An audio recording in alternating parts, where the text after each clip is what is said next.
Hey everyone, CW Music Reviews here. I'm CW and this is going to be a music review of the new Beyonce album, Lemonade. Beyonce, pretty much the woman that needs no introductions at this point. Singer, songwriter, occasional producer, and this is her latest full-length album. I can't say that I've been super into Beyonce or into Beyonce at all. In a way, I've always seen Beyonce as more of a singles artist than someone that constructs entire albums with one single idea and concept in mind. She had some pretty big singles over the past several years. Halo, Ring on It, Single Ladies, or whatever that song is called. Irreplaceable, and my personal favorite, If I Was a Boy. She demonstrates a lot of really great vocal talent and has worked with, for the most part, pretty good production. It's just the albums that I haven't really been that interested in per se. That seemed to be the complete opposite of what she was aiming for when she dropped her self-titled record 3 years ago, just out of nowhere with no one suspecting that she was even working on it. From the single I was listening to, it wasn't really radio-friendly music. While that is intriguing, it still remained that there was a lack of concept to the tracks that I was hearing. So, fast forward 3 years later, it seems like that Beyonce is once again doing that again with this new album, Lemonade. It's the fact that there now is not just a concept to this record, but something really palatable with plenty of layers to go with it in terms of lyricism along with instrumentation. Essentially, and it still flabbergasts me to this day, ever since I started listening to this record, but she essentially put out what is probably going to be the best pop album of the year. This album's about 12 tracks in length, about 45 minutes. I think the last track, Formation, which came out like a couple months prior to this album, more so serves as a bonus track to this album. That's the only way it makes sense with its placement in the record, aside from maybe some lyrical moments. I like that track a lot. I didn't listen to it when it first initially came out, but now that I have listened to it, I really do enjoy the overall track. Got these like really down home and really southern hip-hop instrumentation from like Will Made It. Beyonce really embracing her blackness and owning up to herself as a woman. Her language seems to suggest that she's trying to promote equality amongst men and women. The guy treating her good after some nice sex, she wants to treat him good after some nice sex. Going so far as to say that if he hits it good, she'll take him to Red Lobster. Yes! What wasn't just noticeable about this track in terms of lyricism was how varied the instrumental was. And that was certainly the case with all these tracks, pretty much. With the track Pray You Catch Me, it's a really somber and really spacey piano ballad-ish track. Sandcastles is another piano ballad, but it's more so within the realm of an actual straightforward and really passionate piano ballad. The track Hold Up has production from Diplo and Ezra Koenig, of all people. It's a really nice kind of rock steady and borderline dance hall type vibe to it, with this fusion of, like I said, a rock steady rhythm as well as some air horn with a kind of a hip hop vibe. Essentially reggae fusion if you're not all that familiar with what dance hall is. The track Don't Hurt Yourself has a really strong blues vibe. This is a really energetic and upfront blues rock instrumental produced by none other than Mr. Jack White. There's also a sample of Led Zeppelin's When the Levee Breaks on the hook of the track, and it continues this canon that this one sample from Led Zeppelin is probably the best drum beat in the production game. The track Sorry is probably my least favorite in terms of production. It's like interloption of sorry being said off in the background. This is pretty much the one single-worthy track on the album. This track in particular is no less good than all the tracks on this album, really. Track 6, which has Danny Boy Styles and Boots on production, this is a really dark trap banger that I like a lot. The bass is really thick, and there's like some really dark string going on. And the track Daddy Lessons, this is an honest-to-God country song with like these New Orleansian horns going off in the background, starting off kind of like a New Orleans jazz march thing, as, you know, a bunch of people with like saxophone, trombones, and trumpet and whatnot are just marching down the street, just really jamming out. Then eventually just guides into this, like I said, this acoustic kind of country type of thing that reminds me of like some old school Loretta Lynn or something like that. The track Love Drought has Mike Dean on production. This track in particular gives me kind of an FKA Twigs vibe with how off-kilter the beat is. The track Forward is pretty much a solo James Blake interlude. It's nice and spacey, it serves its purpose. It actually bleeds from Sandcastles particularly well. But the track Freedom, God, you got Just Blaze on production here. This is like a more intense kind of bluesish instrumental that's really intense and really just outright unapologetic. Especially with these like organ runs on the hook and this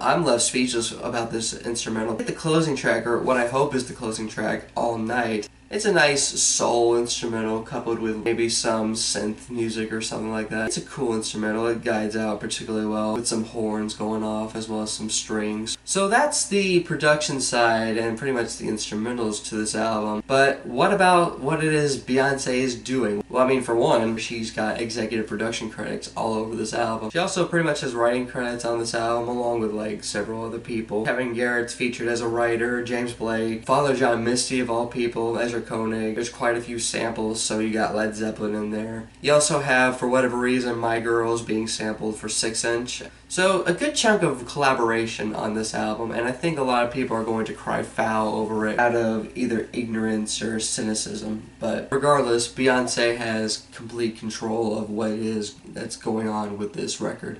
What Beyonce essentially is trying to do lyrically with this concept, it's that she is trying to make an album that's about infidelity. Whether that's specifically about this relationship she has with Jay-Z, this marriage she has with Jay-Z, and that might seem to be the case since, number one, there's a lot of lyrical moments on this album that seem to imply that.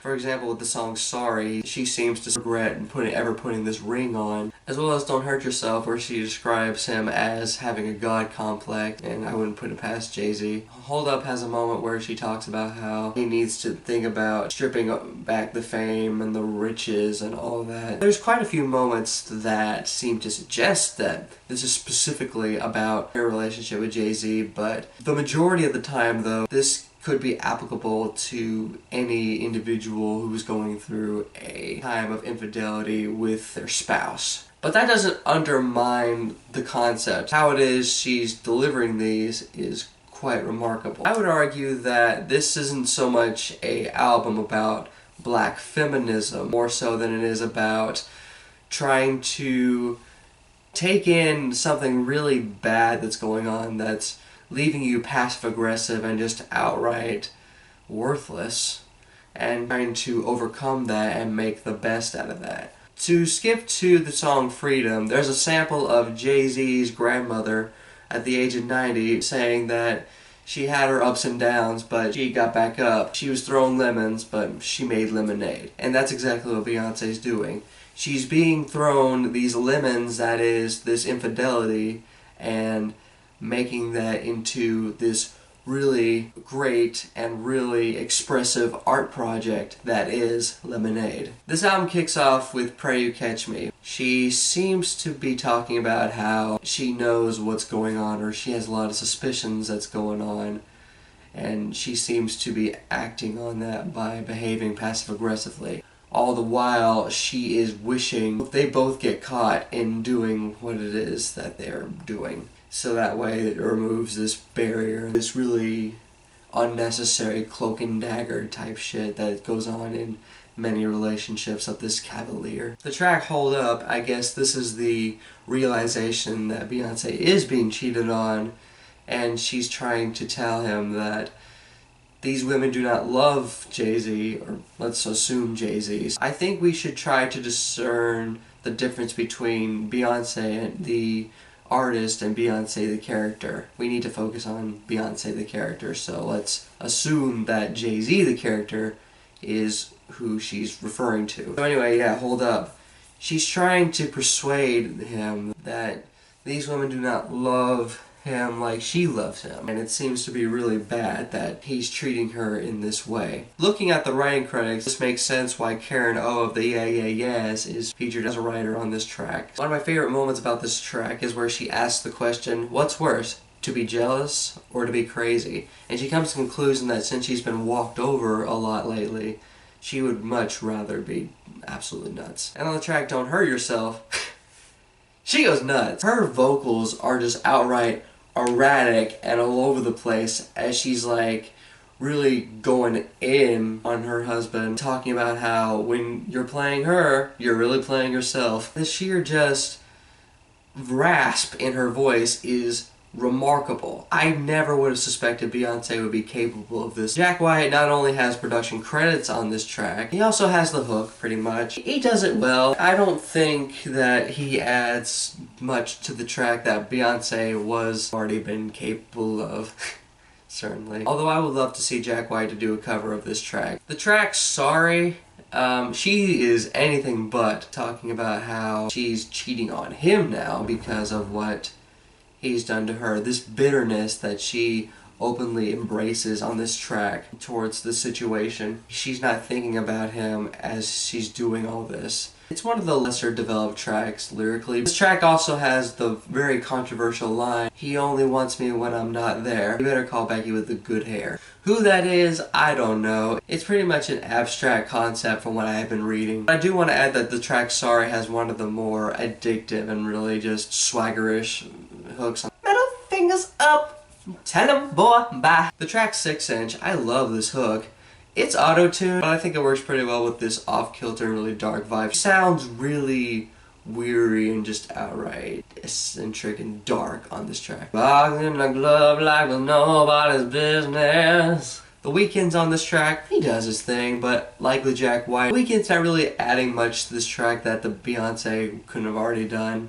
And with this track, Beyonce seems to be singing about this woman that's either a stripper or a hooker or a mistress to her husband. This is essentially a side chick song for someone to feel some kind of sympathy for the side chick. On the last verse, Beyonce gets really emotional about this woman. How on the weekdays she's out crying pretty much, but on the weekends she's doing her thing and hustling. Kind of a weird track in a way. And the track Daddy Lessons, I assume that this is about how her dad warned her about this man and how he's nothing but trouble, and how when men like him come around, he tells her to shoot. And I guess her takeaway from this track isn't so much that she should have messed with Jay-Z to begin with, but so much that she needs to finally just get back up on her feet and really stand up for herself instead of just taking all of this emotional abuse. The track Love Drought, I do like this lyricism a lot. Pretty much her saying that how she and him can move mountains, make the rain pour, and with that being said, they have enough power to just make this love just shrivel up. A lot of lyrical moments where she asks, what did I do wrong? And then a few more lines, and she asks what I do wrong. She's like, oh, I already asked that, my bad. It's an interesting track. It's one of my favorite ones lyrically. The track Sandcastles being about how they build sandcastles that have already washed away, and that's what she seems to view a promise as, or the promises that they've made to each other. Sandcastles may stand up high on their own for a while, but when it gets exposed to the ocean itself, that just can't be avoided. It just doesn't work out the way they wish they did. Then we get the track Forward, which seems to have James Blake singing about how it's time to like get up and really move forward with this kind of thing. It's not a favorite of mine in the track listing, but I see what it adds. And then we get Freedom. God. Once again, she is like showing a lot of aggression in her vocals. Just an unapologetic amount of aggression as she's singing about being liberated from the bitterness that she's feeling and just going to, like I said, just really stand up for herself and just really embrace what it is that she needs to do. She gets this now, and now she's going to stand up and just break her chains and really drag her freedom from rotting in hell. Kendrick Lamar is on this track. Y'all already know.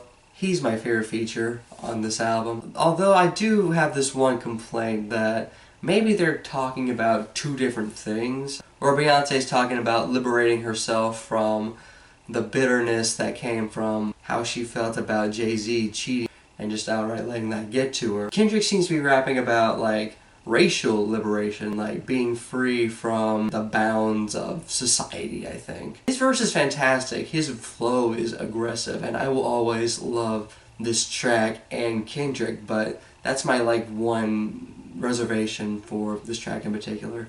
And the track All Night, I really do hope this is the actual closing track, because while Formation does add to this feeling of equality and just self-actualization that she tries to develop for this album, All Night seems to be the definitive closer, where she realizes that she was really just, like I said over and over, bitter, because that's like the big overlying theme, bitterness, over like how so many people out there are trying to just touch her husband, and now what she's going to do now is take back ownership of him and really just love him all night.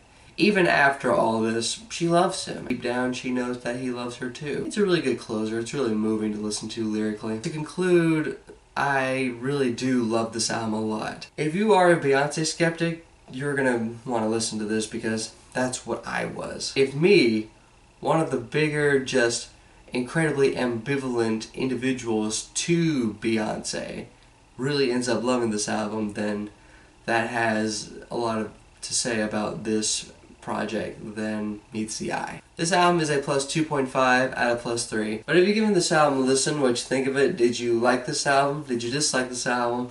What was your reasoning for that? And what should I consider listening to and reviewing next? This is CW Music Reviews here, signing off.